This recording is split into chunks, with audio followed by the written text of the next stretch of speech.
Hello everyone. I am Dreaming Stories and I am here to help you today. I know you use this video to fall asleep. So before that, like the video and subscribe to the channel. Also, where are you from and what time are you watching?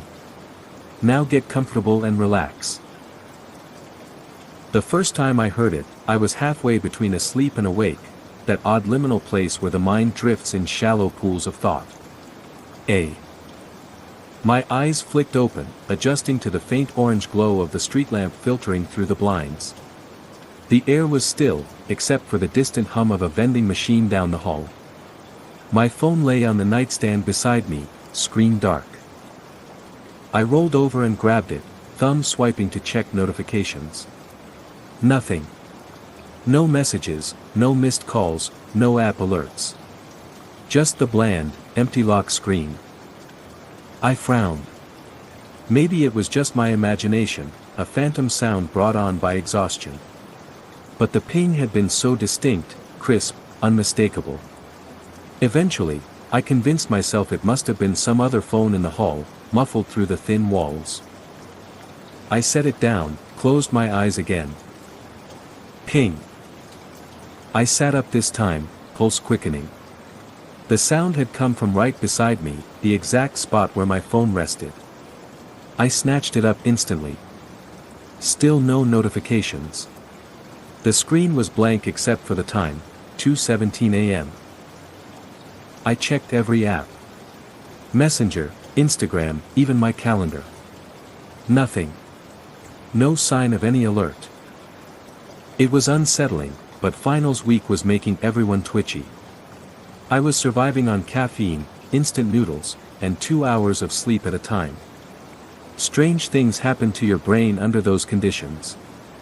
I shoved the phone under my pillow and told Missile. The pings happened 3 more times that week. Always at night. Always when I was alone.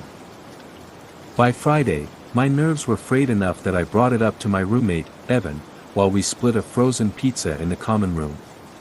He shrugged. Probably some bug. My phone once started vibrating every time someone walked past the door. Never figured out why. This isn't vibrating, though. It's a notification sound. But, there's no notification. Then it's your brain making up sounds, he said through a mouthful of cheese.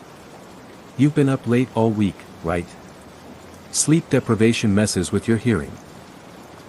Maybe he was right. I wanted him to be right. That night, I went to bed early. 11 o'clock. No energy drinks, no laptop in bed. If the pings were just my mind short-circuiting from exhaustion, maybe a proper night's rest would fix it. At 2:04 a.m., I woke to the sound again. Not a ping this time, a different tone. One I didn't recognize. Short, metallic, and slightly warped, like a digital chime played through a waterlogged speaker. The screen was already on when I grabbed my phone. But it wasn't the lock screen. It was an open notification from an app one didn't remember installing. The icon was just a black square with a thin, white circle in the center. No name. Just the message. Look outside your window. I froze. Not in the, what a creepy coincidence, way. More in the, my whole body just turned to stone and my stomach dropped into my shoes, way. Because my bed was right next to the window. And I hadn't opened the blinds since moving in. The street outside was dead quiet. This was a small college town. At night, it felt like everyone collectively vanished. The only sound was the faint buzz of the street lamp. I pulled the blinds up halfway. My breath clouded against the cold glass. Nothing. I lowered the blinds and sat there, phone still in my hand, staring at the message. When I tried to tap it, the screen went black. I unlocked it again, the notification was gone. The app wasn't in my list of installed programs.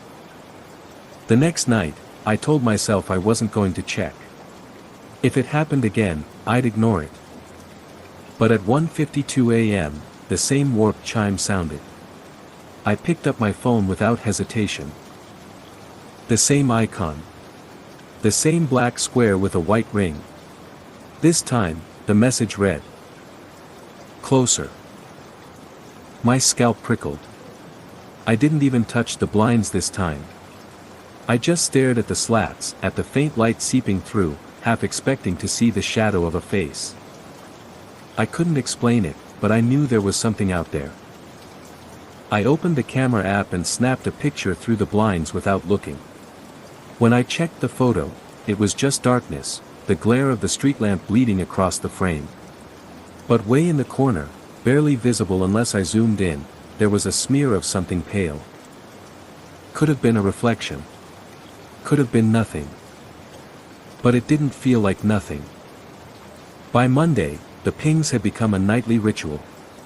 It didn't matter if my phone was on silent, or even powered off. I'd hear it anyway, sometimes from the phone, sometimes from somewhere else in the room. The messages always escalated. Look outside your window. Closer. Don't turn away. I'd stopped opening the blinds. I didn't want to see what might be waiting. But the sense of it being there, patient, almost amused, grew heavier each night. On Thursday, Evan left for the weekend. I was alone in the room for the first time since the notifications started. The warped chime came at 3:07 a.m. I didn't want to look, but my hand moved on its own, swiping the screen. I'm coming up. I dropped the phone onto the bed and just stared at it, heartbeat pounding in my ears. I don't know how long I sat there, maybe minutes, maybe seconds, before I heard the first creak of the building's front door downstairs. The sound was faint at first, a slow, deliberate creak, followed by a pause. The kind of pause that made you imagine someone listening. I froze in bed, phone still in my hand, thumb hovering uselessly over the screen. There was no reason for anyone to be entering our dorm building at this hour. The front door was supposed to be locked after midnight, accessible only with a student ID swipe. Another creak. Louder. The second step. My brain scrambled for explanations, a drunk student returning late, campus security making rounds, maybe even Evan coming back early. But the footsteps weren't the uneven shuffle of someone tired or tipsy. They were slow, measured, and heavy enough to make the old wooden stairs groan. I told myself I wouldn't open the app. I didn't want to see another message. But my phone vibrated in my hand before I could stop myself. Don't lock your door. My stomach twisted. I glanced at the door to our room. The deadbolt was still unlocked. I stood up slowly, moving toward it, meaning to twist the lock, but another notification popped up before I reached it. I said don't. I froze mid-step, fingers inches from the deadbolt. The creaks on the stairs continued. Third step. Fourth. Each one louder, closer. I backed away from the door, heart pounding, and sat on the edge of my bed. I didn't dare breathe too loudly. The footsteps reached the top of the stairs. The floorboards of the hallway groaned as they moved, one step at a time, toward my room. I wanted to convince myself it was. They were coming directly toward my door. My phone chimed again. I didn't want to look. I looked anyway. Almost there. The air in the room felt heavier, like the oxygen had been squeezed out. My pulse was so loud in my ears I almost didn't hear the floorboard outside my door creak. Whoever it was had stopped right on the other side. I reached for my phone to call campus security, but the screen was different now. The mysterious black circle app had opened on its own, showing a live video feed. The camera seemed to be placed outside my door, angled just enough to see my shadow sitting on the bed. I dropped the phone as if it had burned me. It landed face up, the live feed still playing. A pale, elongated hand, too thin, too long, slid into the frame from the bottom. It gripped the doorknob. The knob turned. The door didn't open, not yet. Just a slow twist, one way, then the other. Like whoever was out there was testing it. I couldn't move. Couldn't speak. I just sat there, every muscle locked, every instinct screaming to run. The knob stilled. Silence. Then came a different sound, soft, deliberate taps. 1, 2, 3, 4. I realized they were tapping in rhythm with my breathing. Suddenly, the live feed on my phone went black. I thought maybe the app had closed, but then a new notification appeared. See you soon. The footsteps retreated down the hall, slow and unhurried. Down the stairs. Through the building's front door, which clicked shut with unnatural softness. I sat there until the first light of dawn crept in through the blinds. I locked the door. I deleted the app. I even turned my phone off and shoved it in a drawer. But that night, at 2:11 a.m., the warp chime sounded again, loud and clear from inside the drawer. The message read, "You can't block me." I didn't touch the phone. I left it in the drawer like I. The warp chime sounded again. Louder. This time, the drawer rattled. A new notification flashed across the screen. I could see it through the thin crack where the drawer didn't quite close all the way. Open up. I shook my head, muttering to myself, no. No, no, no. My voice sounded small and strange, like it belonged to someone else. The building was quiet as death. No late-night wanderers, no water pipes groaning. Just me, my breath, and the drawer. And then, 3 knocks. Not on the door. On the window. I nearly jumped out of my skin. The blinds were still shut tight, but the sound came again, sharper this time. Something hard tapping the glass. I told myself it could be a branch, except my room was on the 3rd floor, with nothing outside but air. My hands shook as I reached for the blinds. Slowly. I pulled them up just an inch. Through the gap, I saw the street lamp's pale circle of light, and just at the very edge of it, someone standing perfectly still. They were tall, impossibly so, their head just dipping forward as if they were studying the building. I couldn't see their face, it was swallowed in shadow. But even from here, I felt the unmistakable sensation of being looked at. My phone chimed again from the drawer. The figure obeyed. They stepped into the full light, and I instantly wished they hadn't. Their skin looked stretched, almost translucent, like wax left in the sun. Limbs too long, joints bending at subtly wrong angles.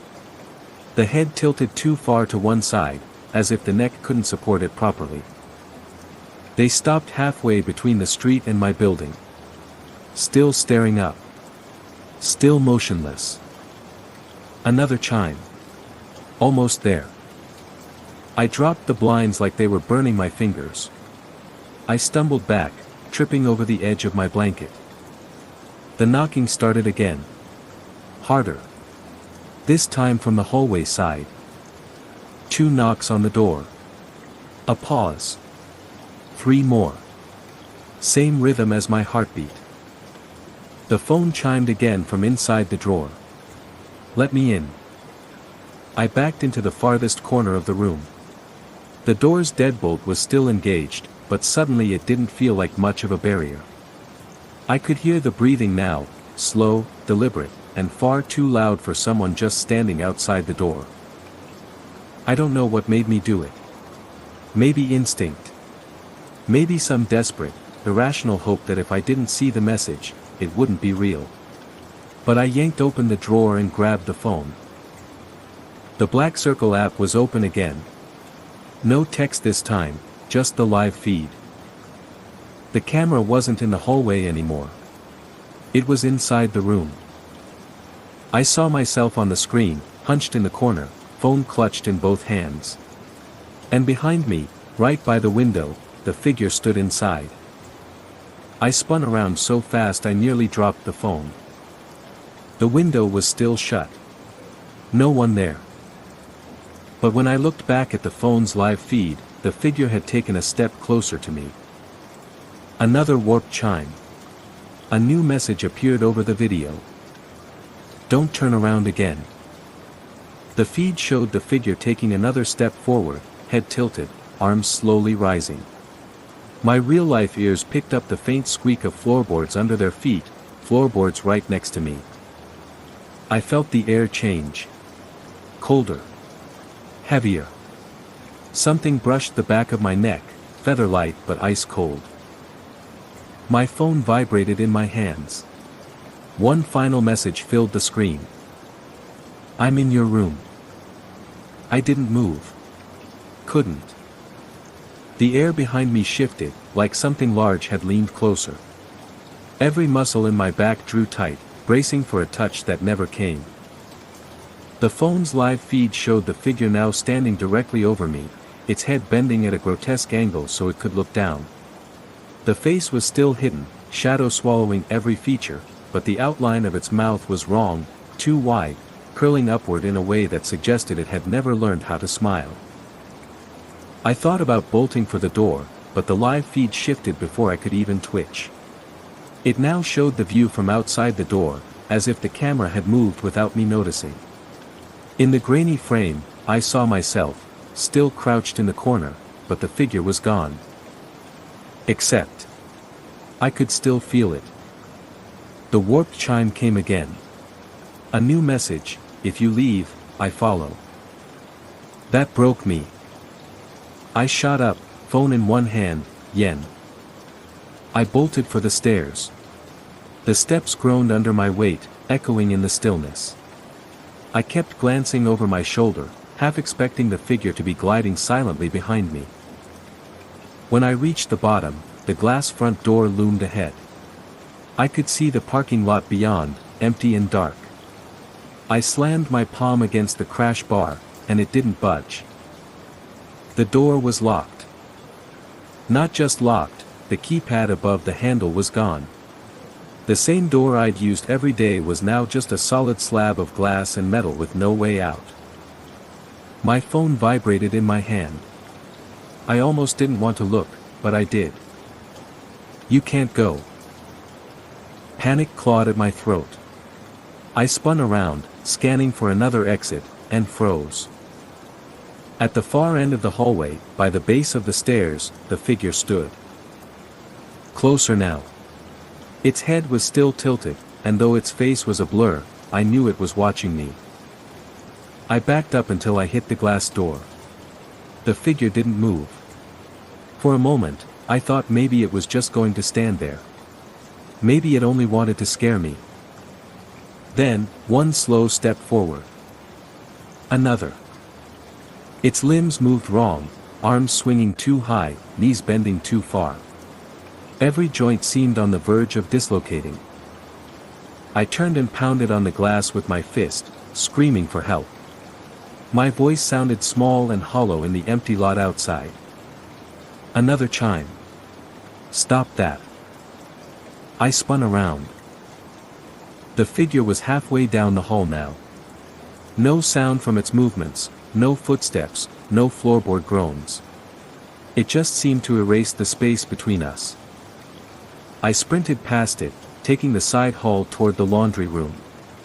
The door was open, the scent of detergent stale in the air. I slammed it shut behind me and jammed a broom handle under the knob. I stood there, gulping air, the hum of the old washing machines filling the silence. For a second, I almost believed I'd gotten away. Then my phone buzzed.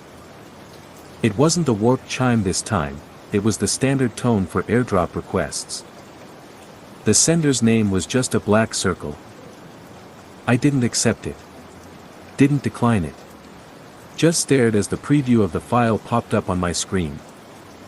A photo. Taken from right behind me. My hand went.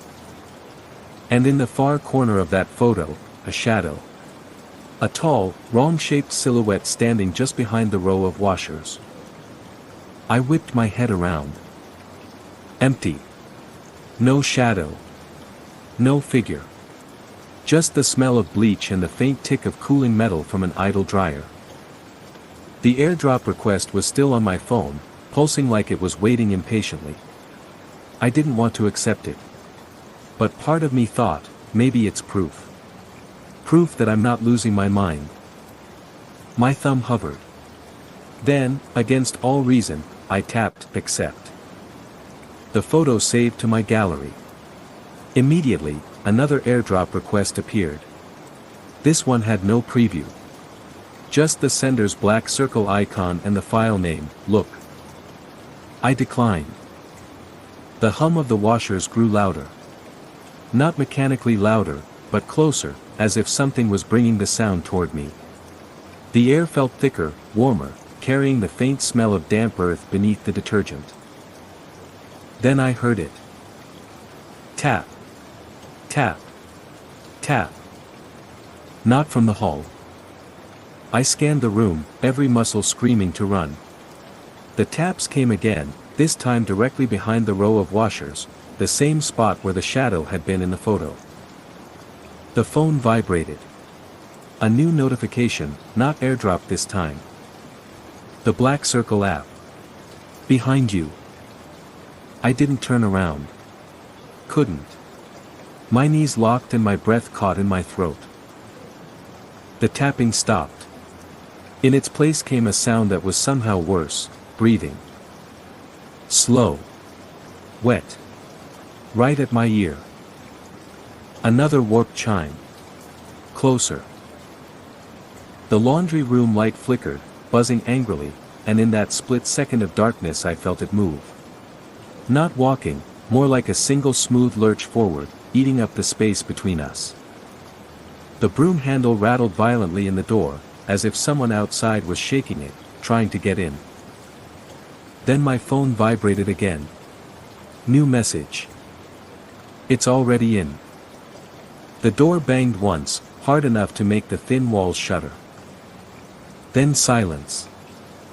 I stood there for what felt like hours, listening to nothing but my own heartbeat and the angry hum of the light above. Eventually, I convinced myself to move. Slowly, I edged toward the door, pushing the broom handle free. I pulled it open, the hallway was empty. But as I stepped out, my phone buzzed again. A new photo had appeared in my gallery without any air. It was me. Standing in the hallway. Taken from just a few feet behind. I froze in the hallway, staring at the photo. It was exactly my perspective in that moment, the same dim yellow light, the same peeling wallpaper ahead. Only difference, the photo had something else in it. In the upper left corner of the frame, just peeking out from behind a doorframe, was half of a face. Pale. Too smooth. And an eye that looked wrong, like it was painted on, black and depthless. I whipped my head toward that doorway. Empty. The phone buzzed again in my hand. Another photo appeared. This time, it was my face. But not from behind, it was straight on, like I'd been looking into a mirror without realizing it. And in the photo, I wasn't in the hallway. I was in my room. My breathing went ragged. I knew I was still in the hallway. The scent of old carpet and cleaning supplies told me so. But the photo was current, I could see the same hoodie I was wearing, the same strands of hair falling across my forehead. I scrolled back. There were more photos. Not just the ones from tonight, but dozens of them. Me eating lunch in the cafeteria. Me on the library steps. Me in the shower, just my silhouette behind the curtain. None of these moments had been taken by anyone I'd seen. And all of them had the same shadow in the background, tall, thin, blurred at the edges like smoke. My stomach lurched. I shoved the phone into my pocket and started walking fast, not running, not yet. I didn't know where I was going, only that I had to move. The hallway stretched longer than I remember. Every step echoed too loudly, and the lights overhead seemed to dim the farther I went. I glanced back. At the far end, where the laundry room door should have been, the hallway was dark. And in the dark, a shape. Standing perfectly still. I pushed forward faster, turning the corner toward the stairwell. The door to the stairs was propped open, a small mercy. I yanked it wider and started down. Halfway to the second floor landing, my phone chimed. That warped tone. I pulled it out with trembling hands. The message was just a single word. I hesitated on the stair. The screen flickered, and suddenly the camera feed was on, showing me, frozen mid-step. Only, in the feed, there was a hand gripping my shoulder. I spun around. No one there. But I felt the pressure, just enough to make my balance falter. My foot slipped on the stair edge, and I had to grab the railing to keep from falling. When I looked back at the phone, the live feed was zoomed in close to my face. I could see my pupils shaking, my lips trembling. And over my shoulder, the blurred outline was closer now, almost touching. Another chime. Back upstairs. I didn't want to. God, I didn't want to. But the feeling in my chest, the primal certainty that something worse would happen if I kept going, was overwhelming. I turned and climbed back to the third floor, the phone still in my hand. When I reached the top, the hallway was short again. My room door was just ahead. And it was open. The door hung open just a few inches, but in the stale dorm air it felt like the gap was pulling me in. I stood frozen in the hallway, the hum of the emergency lights behind me making my ears ache. Every instinct screamed don't go in, but the phone vibrated again, the warped chime drilling into my skull. Come back. The words glowed on the screen, overlaid on a live feed from inside my room. The angle was low, somewhere near the floor, pointed at the door. And there I was, standing outside it, exactly as I was now. My throat felt tight. I should have run. I should have gone straight to the RA's apartment on the first floor, or banged on someone's door, or thrown the phone as hard as I could out the nearest window. Instead, my foot crossed the threshold. The carpet felt different, damp, like it had been left out in the rain. My eyes strained in the dark, but the phone's screen lit the space just enough for me to make out shapes. My bed was gone. So was the desk, the chair, the dresser. The room wasn't empty, it was bigger. The walls had pulled back into darkness, swallowing anything familiar. The door clicked shut behind me.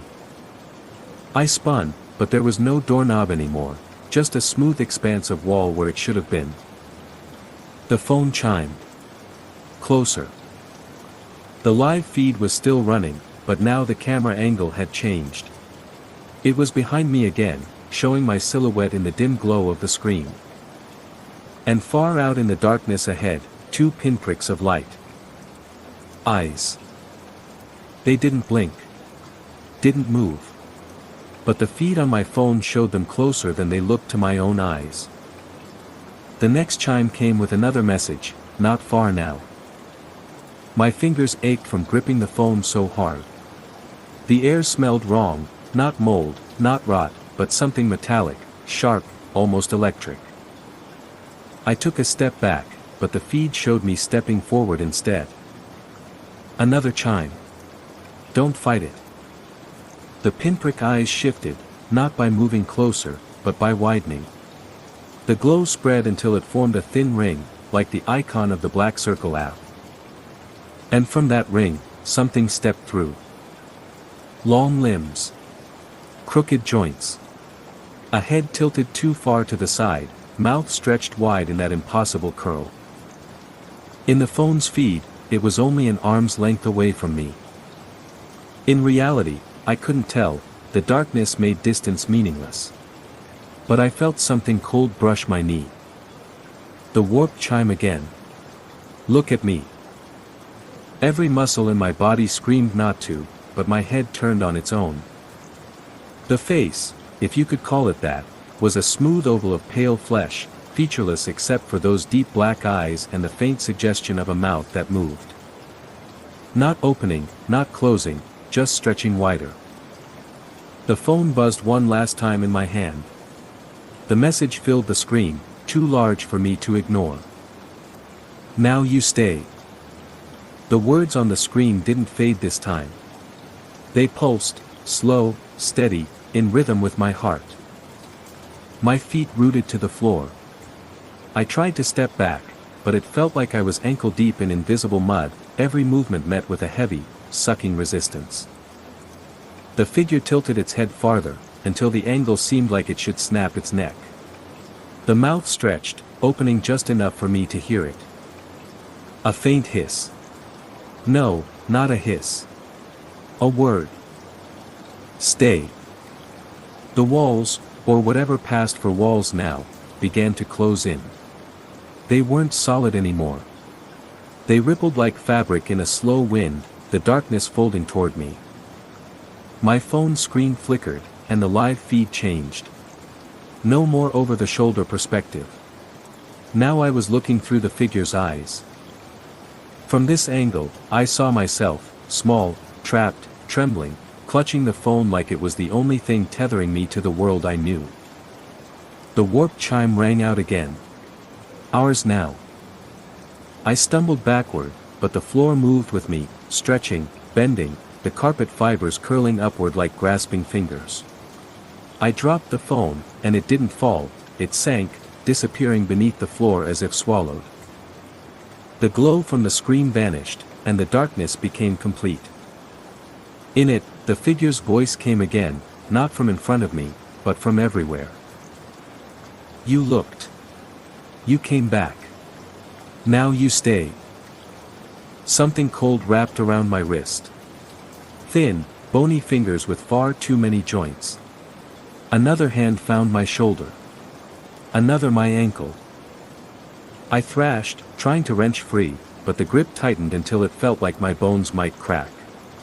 The hands didn't pull me down or forward, they simply held, as if waiting for me to exhaust myself. Somewhere ahead, the eyes flared again, brighter than before. They were the only light in the room now, and they were moving toward me. Each step it took seemed to stretch the space, a lurch forward, the sound of joints creaking, and suddenly it was impossibly close. A cold palm pressed against my chest. Not shoving, not grabbing, just claiming. The chill spread through me in an instant, blooming outward until my entire body felt like ice in my own skin. The eyes loomed so close I could see a faint ripple moving inside the black, like oil shifting in water. The mouth curled wider still, and though no sound came from it, my head filled with a single thought that wasn't my own. "You belong here now." The hands let go all at once, and I fell backward, but instead of hitting the damp carpet, I plunged into something else entirely. Thick, weightless black. No floor, no air, no sense of direction. Just falling. Falling. And then, abruptly, stillness. I was standing.